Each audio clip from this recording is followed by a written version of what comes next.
You don't have what it takes to run a business, little brother. My name is Brandon Kessler. For 15 years, I was the operational engine behind Skyreach Hotels, our family's boutique hotel chain. At 42, I wasn't chasing promotions or office prestige. I focused on ensuring our 8 Northeast properties ran efficiently, that staff felt appreciated, and that guests kept returning. Across the desk, my sister Danielle stood, arms folded. She'd been president of Skyreach for just 11 days after our father stepped into a chairman role. Her first move? Firing me. "The board agrees we need fresh thinking," she said as I packed my drawer. "We've brought in a consultant from Marriott to take over your role." I nodded, keeping my expression flat.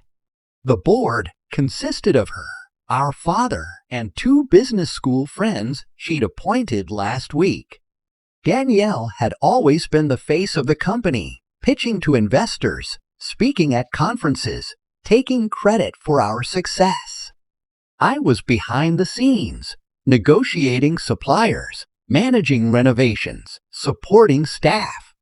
The gritty, uncelebrated work that kept us in the black. "You'll receive 6 months severance," she added, glancing at her watch. "HR has the paperwork ready." I carefully packed my belongings. I made sure the framed photo of our grandfather outside the original Burlington Hotel, the one Danielle never bothered to display, was the last to go in the box. "Nothing to say?" she prodded. Her blazer matched her nails perfect. Not a strand of hair out of place. I offered a wry smile. "Good luck with the Westbrook renovation." Her face flickered. Westbrook was our largest hotel, mid-renovation, off schedule and over budget. Now, that mess was hers. "We'll be fine," she said after a beat. "Our consultant has turned around bigger properties." I didn't reply. Just picked up the bucks and walked out. 15 years of dedication, dismissed in 15 minutes.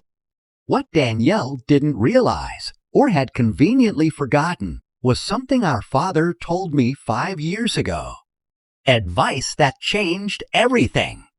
"Don't keep all your eggs in one basket, Brandon," he said.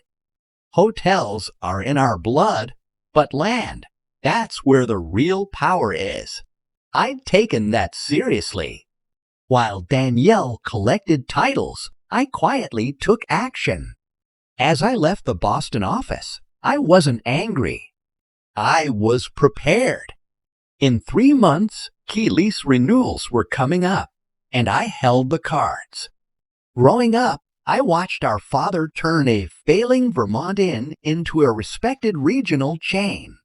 Danielle followed him to conferences and investor lunches. I tagged along with janitors and HVAC techs. By 16, I could fix a boiler or haggle with vendors like a pro. "Danielle sees the big picture," my father used to say.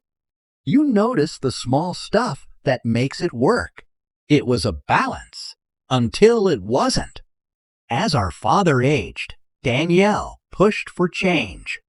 She hired consultants, preached restructuring, talked about branding and national expansion. I wasn't sure she remembered we were in the business of sleep, not spectacle. When Dad first hinted at stepping back, I reviewed our finances and noticed something alarming. Our top 3 hotels, Burlington, Portland, and Westbrook, were all built on leased land. The original owners had signed 99-year leases decades ago. Their heirs were now open to selling. "This is a risk," I told my father at lunch. "If new owners jack up our lease rates, we're stuck." He nodded. "I've meant to handle that, but we're stretched thin with Providence." I'll buy them, I offered, cautiously. Privately. Then lease the land back to Skyreach at the same rate. He peered over his glasses. That's a big investment, Brandon. I've been saving. And I believe in the company. The next day, he introduced me to the bank. 3 months later, I owned the land beneath our 3 flagships. Skyreach remained the tenant with a 5-year preferential lease. Renewal was due soon. Does Danielle know? My father asked as we signed. It's all in the corporate records, I replied. But she doesn't read those unless she has to. He chuckled. She sees the forest. You see the trees. One day, she'll understand why that matters. Driving home from my last day, I wondered if that day had finally come. Over the past year, I'd seen it coming, being left out of meetings, budgets questioned, staff reassigned. The setup was long in motion. The next morning, I still woke at 5:30. For 15 years, I started each day reviewing property reports, putting out fires before they spread. Today, my phone stayed quiet. I brewed coffee and sat on my porch, watching ships glide across Boston Harbor. Silent, steady, efficient. That was what I admired. No fanfare, just value moving from place to place. Then came a text from Miguel, our Westbrook maintenance chief. Heard what happened. Their loss. New guys already cutting corners. Not good. I replied, thanks, no advice. It wasn't my mess anymore. Next, a text from Dad. Breakfast at Rosie's 8 a.m. Rosie's was a few blocks from our first office. We hadn't eaten there together in years. He was already seated when I arrived, looking older than I remembered. She told me afterward, he said, no greeting. I'd have handled it differently. But you didn't stop it, I said. It wasn't a question. He stirred his coffee. Danielle wants Skyreach to evolve. More corporate. Less family management. And you agree? I think, he paused. She has a growth plan the board finds exciting. The waitress arrived.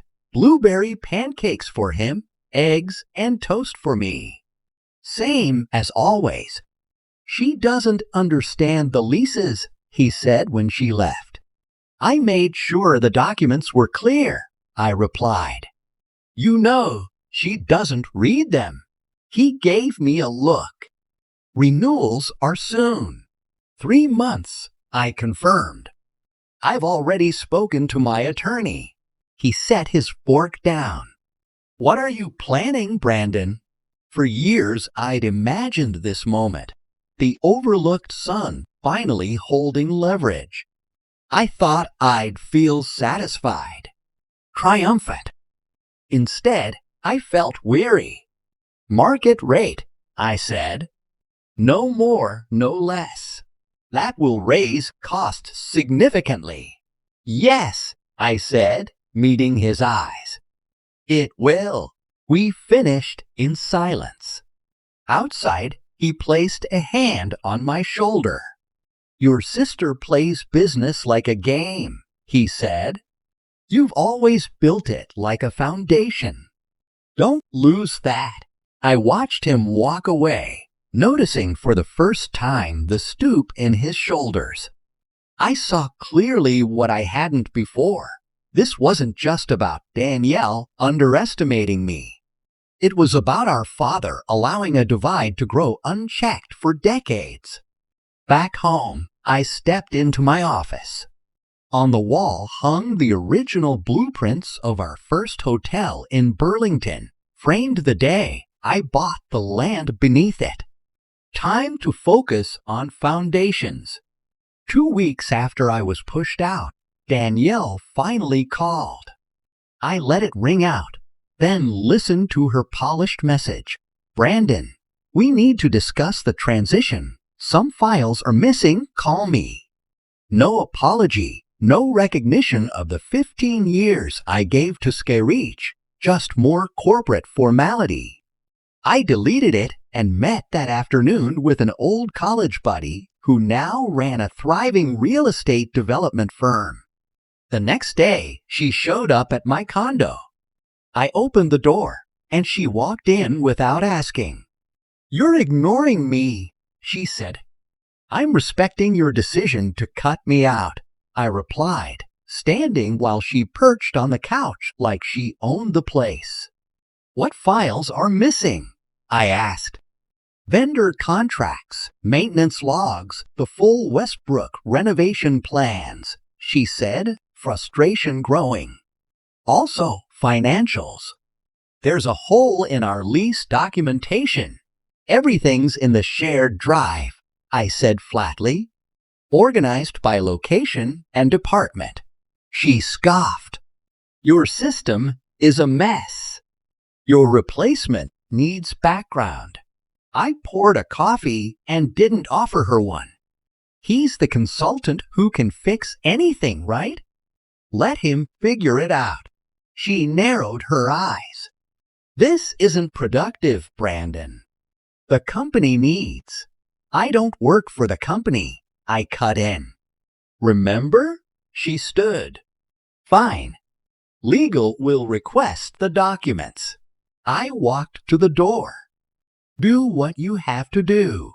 A week later, a certified letter arrived from Skyreach's legal team.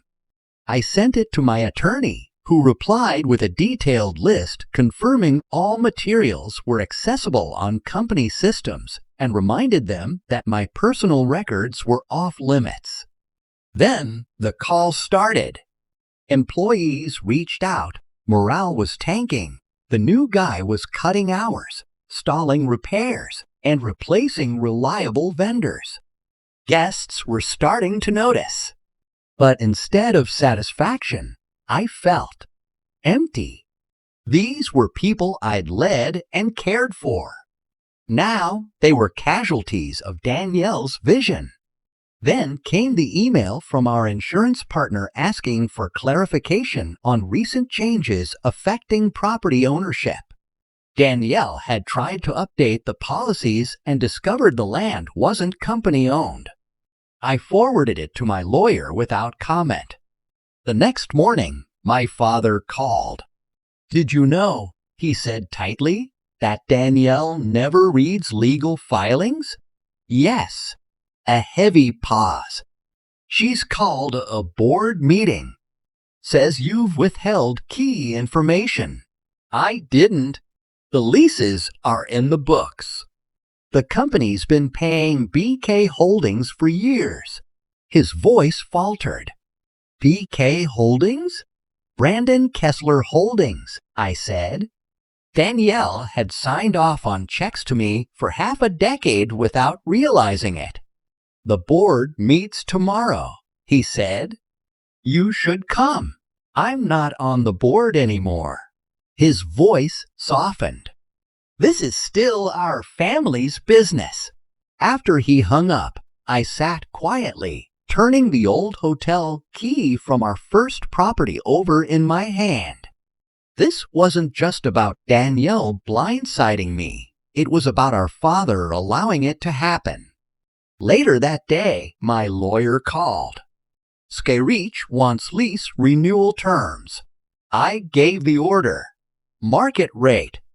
No exceptions.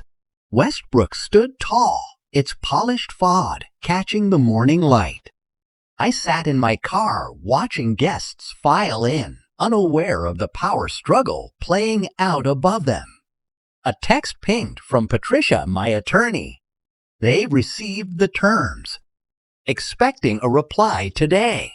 I knew it would shake them. The original leases had saved Skyreach millions. The new terms would erase that edge. As I sat there, Danielle pulled into the front lot in her silver Mercedes. She wasn't supposed to be here. I sank in my seat and watched her storm inside, phone pressed to her ear. Curiosity piqued, I called Miguel. She brought the consultant, he whispered. Emergency inspection. They're looking for deeds, blueprints, trying to challenge ownership, I think. I thanked him, then drove to the county records office. I already knew everything was in order, but what I found surprised me. In the neighboring county's registry, I found a permit application under Danielle's married name, plans for a commercial hotel development on coastal land near Portland. Not Skyreach. It was filed under Kessler Vision LLC, a separate company she owned outright. Further digging showed similar filings near Westbrook and Burlington. The truth hit hard. Danielle had been quietly building a rival hotel brand. She hadn't fired me for incompetence. She fired me to clear a path. I called Patricia. Look into Kessler Vision LLC. 2 days later, we had confirmation. Danielle had been courting investors for 3 years. Her pitch directly referenced Skyreach's markets and clientele. Then, just hours before the emergency board meeting, I got a call from Vincent Ross, board member and Danielle's old friend. I saw the lease terms, he said, and I've heard about Kessler Vision. It's not a rumor, I said. Silence. She told us you stepped down voluntarily. Did she mention her new venture? More silence. She's proposing the sale of the Portland, Burlington, and Westbrook properties. Says they're no longer profitable. I closed my eyes. It all made sense now. She wanted to buy the properties cheap through her new company, leaving me as her landlord. Betrayal. Not just of me, but of our legacy. Thanks for the call, I said. I didn't call, Vincent replied and hung up. I sat still, letting the cold clarity settle. This wasn't just about business anymore. This was war.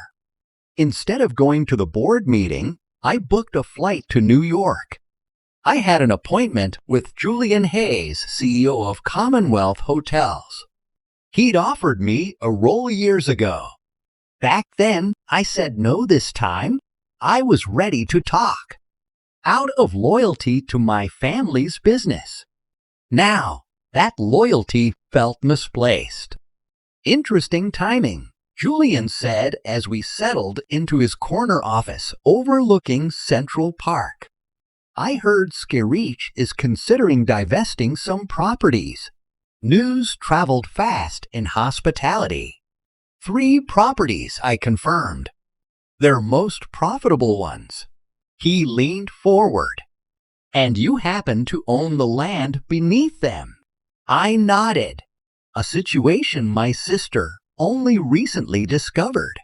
Julian smiled, shrewd, not unkind. So, what exactly are you proposing, Brandon? A partnership. Commonwealth acquires the buildings when Skyreach sells. I retain land ownership, but lease to you preferential terms. I slid a folder across the desk. Financials. Site performance. Lease terms. While Julian read, I looked out at the park. 15 years at Skyreach, and I'd never had an office with a view. Danielle had always insisted the prime spaces were for clients and herself. Always the face of the company. Always front and center. These properties fit our expansion strategy, Julian said at last. But I have to ask, why not just raise the rent and force your sister to keep operating them? You'd make more money. Because she's already planning a competing hotel chain, I said. targeting Skyreach's exact market. His eyebrows lifted. While still running Skyreach? That's one word for it, I replied evenly. Her plan was to devalue the properties, force a sale, and acquire them through her new company. With me as landlord. Julian chuckled. Awkward. I prefer to pick my partners more carefully. I met his gaze. Commonwealth has a reputation for retaining staff during acquisitions. That matters to me. He studied me for a long beat. Family businesses are complicated. This isn't about family anymore, I said. It's about doing right by the people who built these hotels. 2 days later, Commonwealth's legal team began drafting acquisition proposals. I discreetly reached out to Miguel and key staff at each property, informing them of potential changes, assuring them their jobs were safe. The news broke sooner than expected. An industry blog speculated on Skyreach's financial instability and Commonwealth's interest. Danielle reacted instantly. A company-wide email denying any plans to sell, reaffirming Skyreach's strong market position. Then my father called. He sounded tired. The board rejected her proposal to sell. Good, I said. She's furious. Says you're undermining the company. She found out about my meeting with Commonwealth. Silence. Then, what are you trying to accomplish here, Brandon? That question sat heavier than he knew. Revenge? Justice? Or something more honest? A reckoning, I said quietly. I'm protecting what I built. The way you taught me. 3 weeks later, Skyreach stock dropped 12%. Quarterly reports showed shrinking revenue, rising costs.